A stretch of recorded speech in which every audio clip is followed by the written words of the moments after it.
Well, good evening to you teachers or whoever might be listening. So, back in the book of Nehemiah, our final lesson in Nehemiah. Next week, our final lesson for this quarter, our final lesson for the Old Testament. So, it seems like it's been a while, roughly 18 months, but we are nearly at the end of the road before we get to that point where we'll be talking about strictly New Testament stuff. So, anyway, exclusively in chapter 9, like we were in chapter 8 last week. And we're continuing on with this narrative. You'll notice that in the first verse where it says on the 24th day of this month. So picking up where we were last week, we realize we're in the 7th month. But what's interesting about this is that as we continue to read in the first verse, it says they were fasting, wearing sackcloth, and had put dust on their heads. Now, it's possible this could be a reaction to what's going on. As we realize in the 7th month, Ezra has been reading consistently from the law of Moses nearly every single day.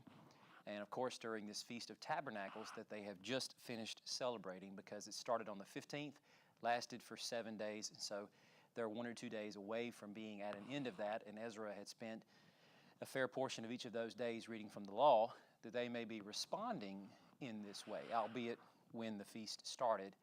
And Ezra was reading from that raised pulpit or wooden platform, and the people started weeping and expressing their remorse when he was reading the law to them in response to what it was that they were covering at that time, that they were encouraged not to weep, not to grieve. This was supposed to be a holy day. Granted, a day, it doesn't say that that was necessarily carried out for every single day, that if there were subsequent days in which reading transpired and they wept, they grieved, they mourned over their sin, and maybe even donned sackcloth and ash, that they were encouraged not to do that. Instead, maybe they would have been encouraged to do that. I only make this point because it seems like there is actually something going on here that's built into the biblical narrative that we're just not really clued into. Case in point, you go over to Zechariah chapter 7, and what you actually come away with is Zechariah, of course, being a post-exilic prophet and ministering very close to this time period, is approached by some people who were sent as emissaries from the city of Bethel. And the question that they are sent to ask Zechariah for clarification on is, do they need to continue fasting in the 5th month? But Zechariah goes a step further, and he addresses the fact that for the last 70 years, they have been fasting both the 5th month and the 7th month.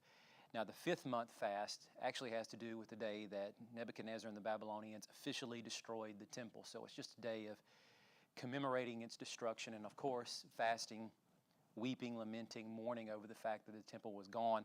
The only other tangent we can find in the Old Testament that might fit the picture of a 7th month fast, because he seems to connect the two together, was just a couple of months after the destruction of the temple, the actual Israelite governor appointed by the Babylonians, Gedaliah, was assassinated by this small contingent of Israelites who were attempting to try to rebel against their Babylonian overlords, kidnapped Jeremiah.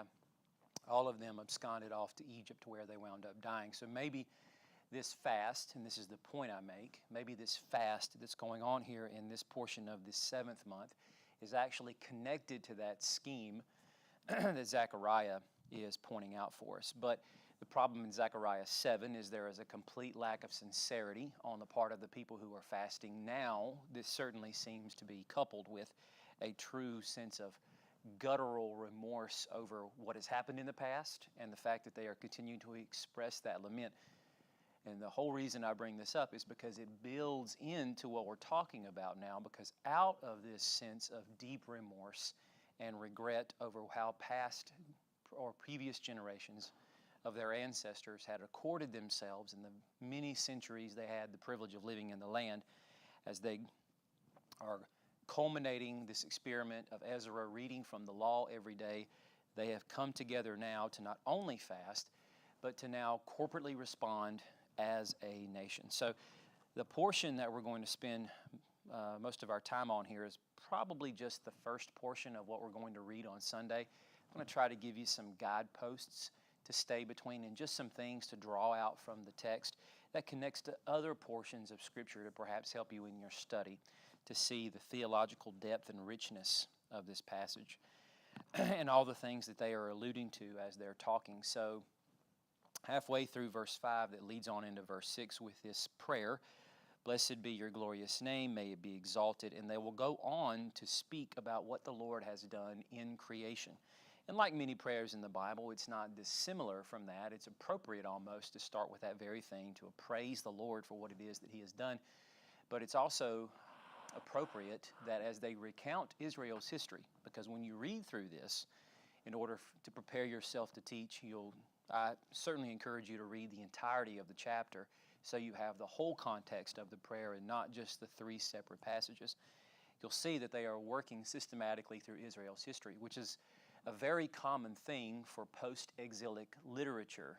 We see this in many of the later Psalms that come in the 4th and 5th books or divisions of the Psalter itself. There are a handful of Psalms that will do this very thing. And when they recount Israel's history, some of these, of course, are much deeper in their detail than others. But they'll start with recognizing the fact God, as sovereign Lord, has created all things. But you'll notice a very similar pattern between all of these. As they go to recount Israel's history, one thing that they'll commonly skip over is the earlier Genesis stories of Adam, Cain, Abel, and Noah, and they'll jump right on into their tangential connection to primordial history, and that being Abraham, who shows up in chapter 11. And this is the exact thing that you see going on here, that after the mentioning of God creating everything from the heavens all the way to the seas and all the life that populates all these realms, we immediately jump into verse 7 where it says, "You, the Lord, are the God who chose Abram." Now, what's important about this is that we recognize that in this pattern that's laid down first in Genesis and that other Bible authors are picking up on, the way that the Genesis stories are stylized, we see many aspects that are familiar to each of these stories, such as the very commission that's handed to Adam in Genesis chapter 1 as he's blessing the man and the woman to be fruitful, multiply, fill the earth, right? And of course, they are crowned as king and queen, commissioned as priest.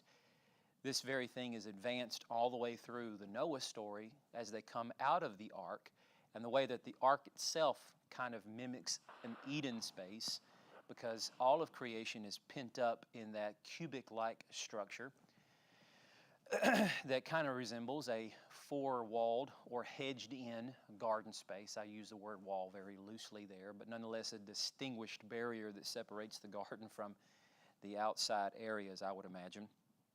And with that, the contents of this floating Eden are then spilled out onto the earth as God now re-blesses humanity as Adam, or Noah is the new Adam of this renewed, renovated creation. And he gives him the same blessing to be fruitful, multiply, fill the earth. And as everything was subdued under Adam, so everything was subdued under Noah, as God says, I have given you everything. And then as the story will progress, we have another issue with humanity rebelling, judgment at Babel, and then from the wreckage of Babel, God will call out Abram. And we see some other familiar aspects of Abram's story superimposed upon Adam's story, as in Genesis 2, something of a retelling of creation itself and God planting a garden first and then making the man outside the garden to then put him inside the garden. And when he puts him inside the garden, of course, reflecting on Genesis 1 with the kingly coronation, now in Genesis 2 with the priestly commission, God first calls Abram in Genesis 12, a man who is outside a land that God is going to send him to.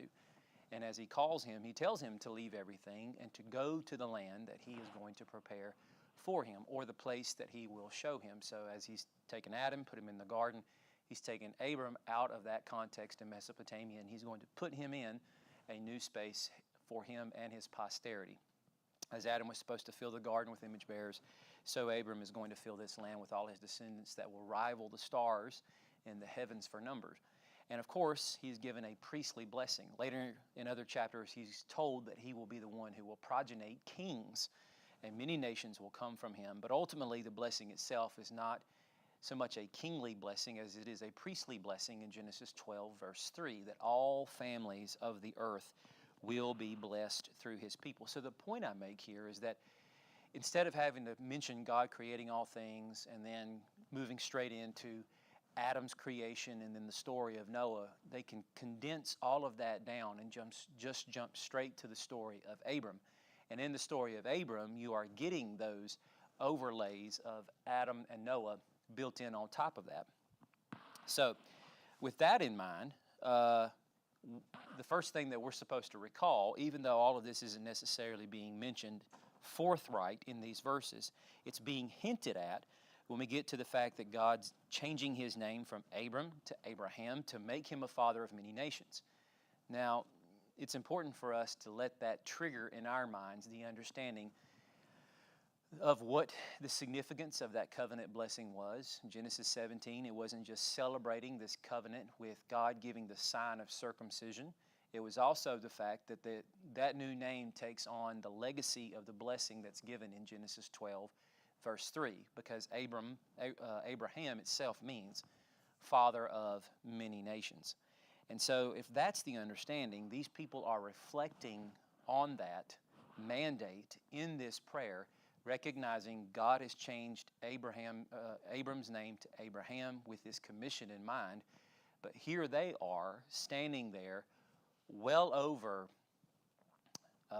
nearly 1,700 years perhaps in the future from Abraham's time, and they have sorely failed to live up to that expectation. And we'll see that build up to the climax of this prayer toward the end, where they openly confess the fact that not only has their ancestors sinned, but now that sin has had an intergenerational effect where they stand in the land that God had promised them as their inheritance, but they do not fully possess this land as God had promised that they would, that they are subject to their Gentile overlords.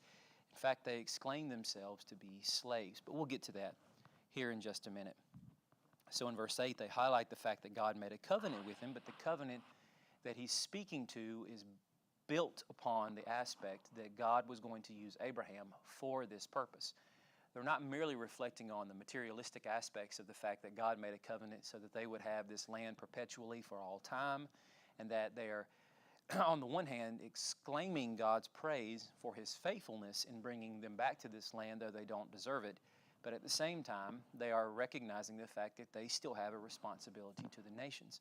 Now, I would call our attention also to the fact that we, as teachers, need to be very familiar with post-exilic material, and of course, that's the books of Ezra, Nehemiah, Zechariah, Haggai, Malachi, Esther as well, but also portions of the former prophets, namely Isaiah, but portions of Jeremiah and Ezekiel as well, that focus on what the post-exilic period was supposed to shape up to be.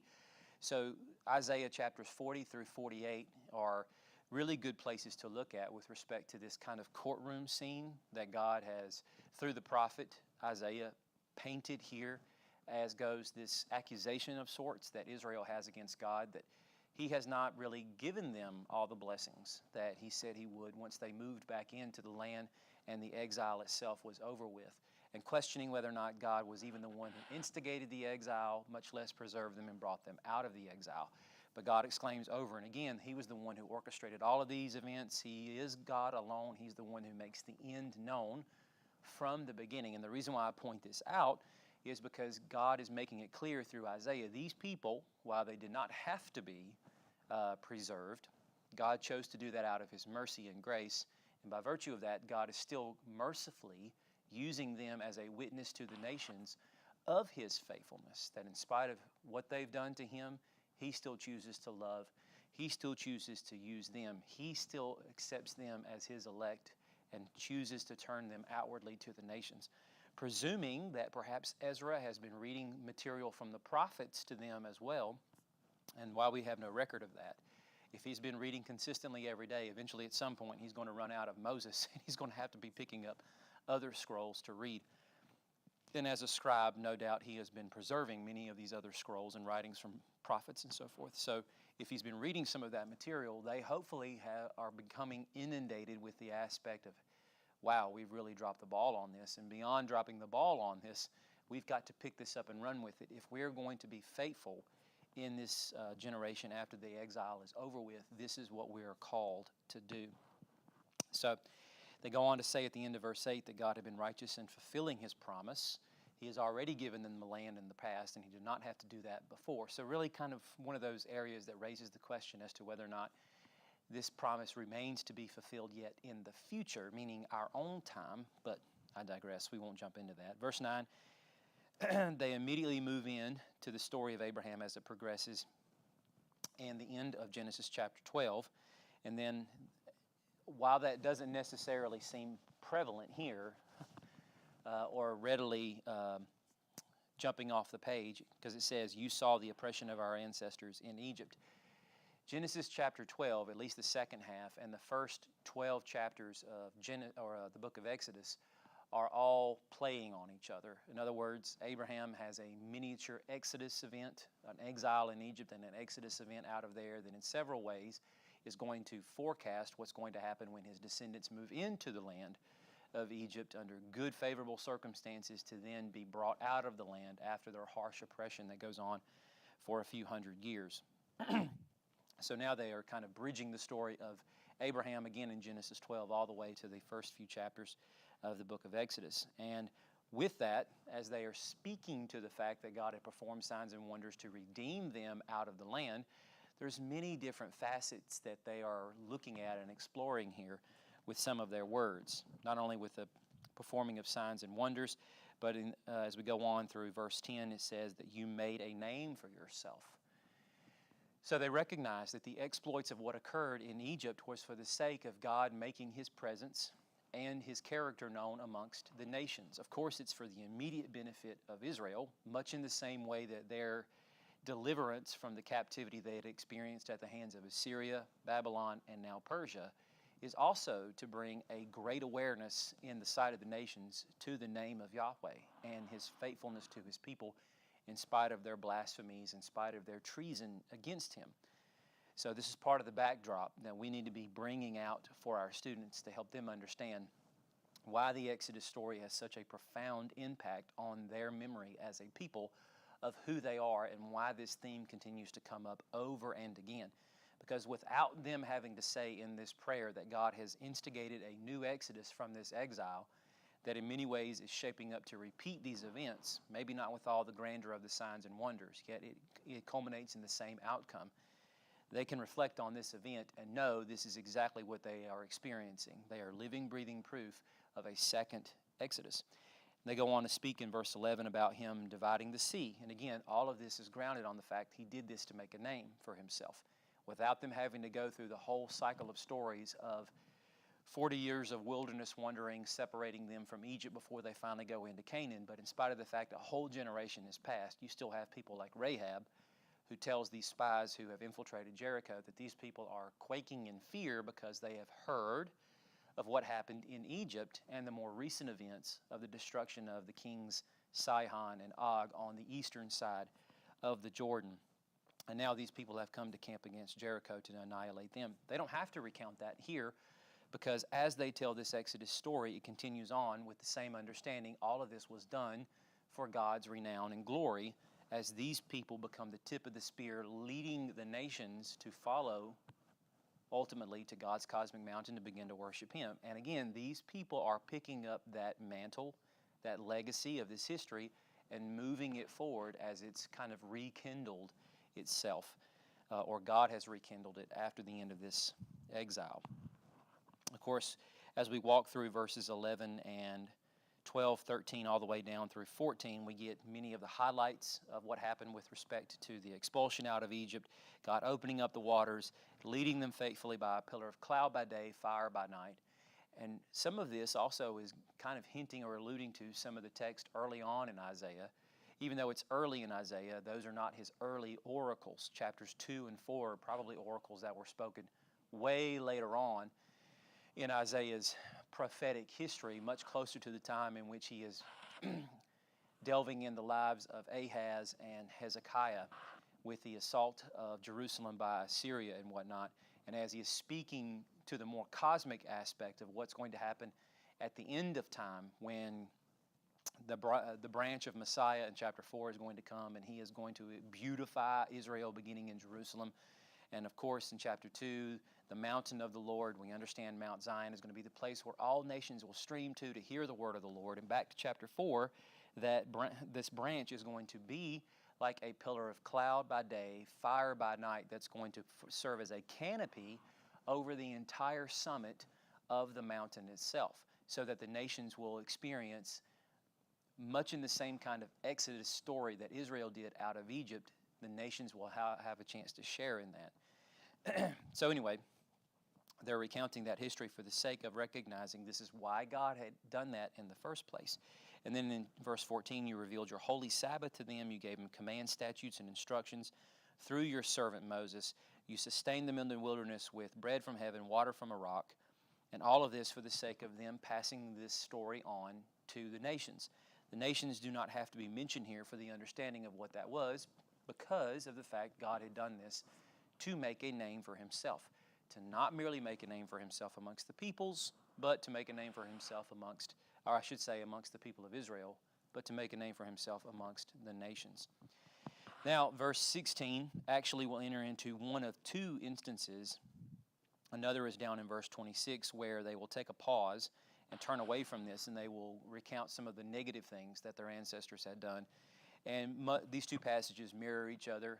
Many of the same words are repeated with respect to the accusation that Moses was the first to use against them in person, God using it before Moses to state that these people were stiff-necked, they were stubborn in heart, they would refuse to listen to what God was telling them.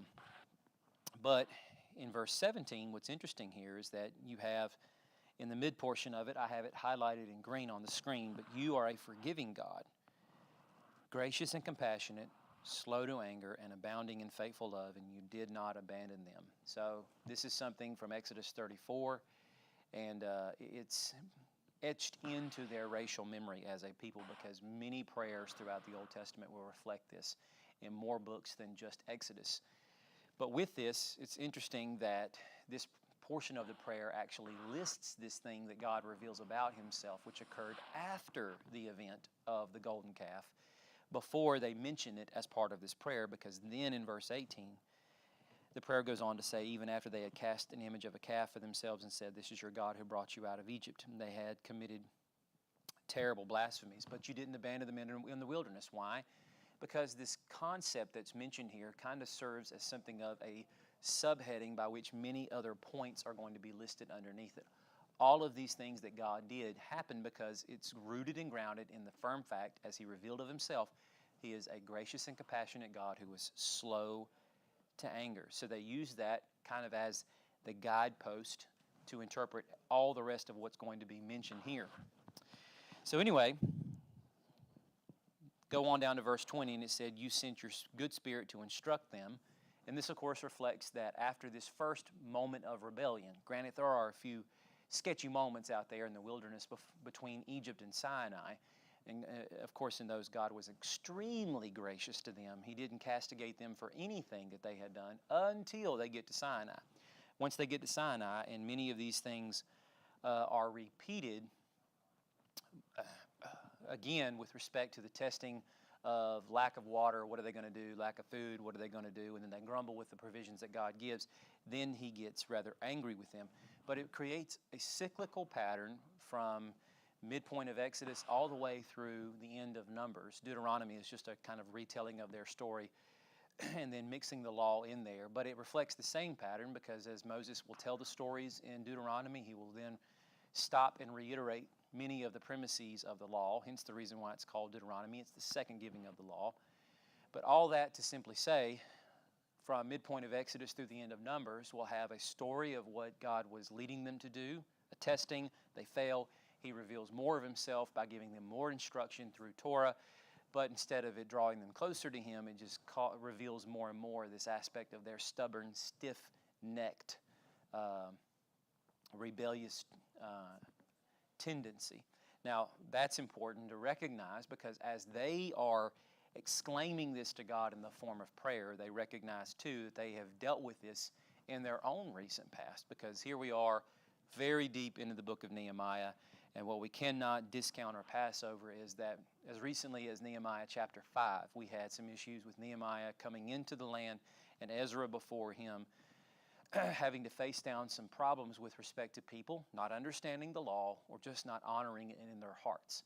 And in Nehemiah's case, charging some of the more wealthy Israelites, charging the more middle to lower class Israelites, exorbitant interest rates on loans taken out to the point where people were having to sell their children just to get grain, and this caused a deep sense of remorse on the part of the people once Nehemiah, in a rather violent fashion, had to kind of shake them out of this stupor to get them to break the cycle of what their ancestors were doing, because these are the things that the prophets in the pre-exilic period were castigating the people for. Like, this is why God is bringing the judgment on you, of course, for neglecting the land and whatnot and not giving it its sabbatical rests every 7 years and so forth, hence the 70 years of exile. But more so than that, the fact that you exploit the poor, you twist the laws to your advantage and various things like that. So they're all here standing now as one united community, with clearly confessing their own sins, the sins of their ancestors, God's justness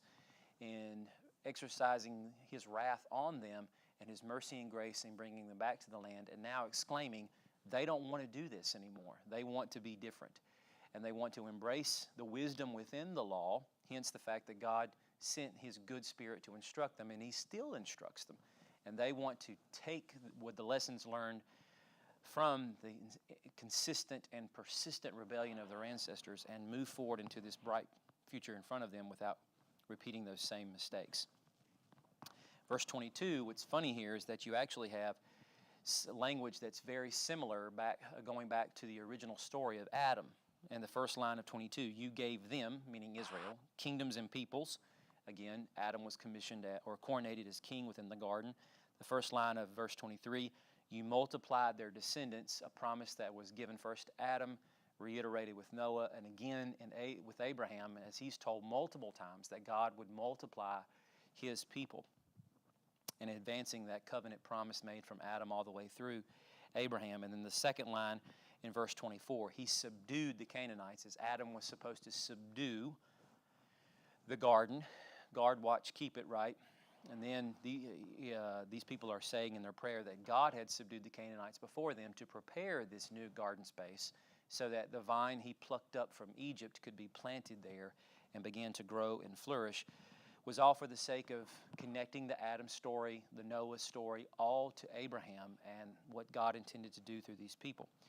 And again in verse 26, another pattern, or I should say another passage in which they are reflecting on how all of this was not advanced through Israel. There was a time in which it seemed rather promising in the days of David and of course Solomon, but after that it all began to systematically fall apart. Verse 26 uses an interesting phrase here in the second line. They flung your law behind their backs. Not a phrase used very often. In fact, the only other place I know its use of is in Isaiah chapter 39, because there we are getting the story of Hezekiah and his illness that plagued him, and then how he ultimately wound up recovering from that. And in his speech, as he's praising God for what it was that he had done, he says that God had flung Hezekiah's sins over his back. So again, just the same idea, the use of the word picture here of taking something, throwing it over one's back with the hope of, or the intent of never looking at it again. It's gone, it's done. But what's interesting about that is if that was in some way inspirational for this line in this prayer, Hezekiah's prayer itself in Isaiah chapter 39, in large part is taking Hezekiah's illness that God had brought upon him and then pronounced that he was certainly going to die from, but then God miraculously delivers him from, is a quaint little retelling of Israel's history, if you just stop and think about it. There are too many points to parallel there, but just to give you a few, one would be the fact that Hezekiah's days were going to be cut short. That's what he exclaimed. And by virtue of that, Israel's days were going to be cut short. They were supposed to receive this land forever. They're supposed to lead the nations to come together and become a part of God's covenant family. They're not going to do that. They haven't even done that in the 1,000 years they've been in the land, and now they're about to face exile. But as sure as God is right in doing what He was doing to Hezekiah, because he recognizes he had committed sin, yet God graciously pardons him from his sin and chooses to relent from this illness that was going to claim his life, drag him down to the gates of Sheol. Instead, he is going to get the chance to remain in the land of the living and continue to praise God. Israel is going to be reconstituted as a nation, preserved through this exile, and by virtue of that, have a chance to remain in the land of the living and bring praise to God and lead the nations in doing so. So as I got about a minute left, here we are in verse 36. But funny how the prayer itself ends on something of a rather somber and almost negative note, because they extol the fact that this is the just comeuppance that they deserve because of what's happened, that God is choosing to leave them as slaves in the land. That again, while they have the land back and now they've had the chance to rebuild the temple, surround it with a wall, yet in spite of that fact, they still do not have all the blessings and freedom that they once enjoyed. And so this is important for us to recognize, theologically speaking, because they are admitting the fact, they recognize the exile is not over, and it will not be over until such a time when they can experience the end of this overlordship being exercised by the Gentile nations. So this construct is going to carry its way into the New Testament. They are still groaning for the relief that they hope to get when Messiah comes and breaks the yoke upon their neck that has now been passed from Persia through Greece to Rome. So even though this is more than 5 centuries in the past before Jesus winds up showing up, this is an important New Testament tangential link that sets us up for the scene of what's going on in the climate within the land or provinces of Judea, Galilee, and Syria and Samaria in the days of Jesus. So that's it. I'm out of time, and no one's here to take questions, so I do appreciate your listening and hope this was helpful.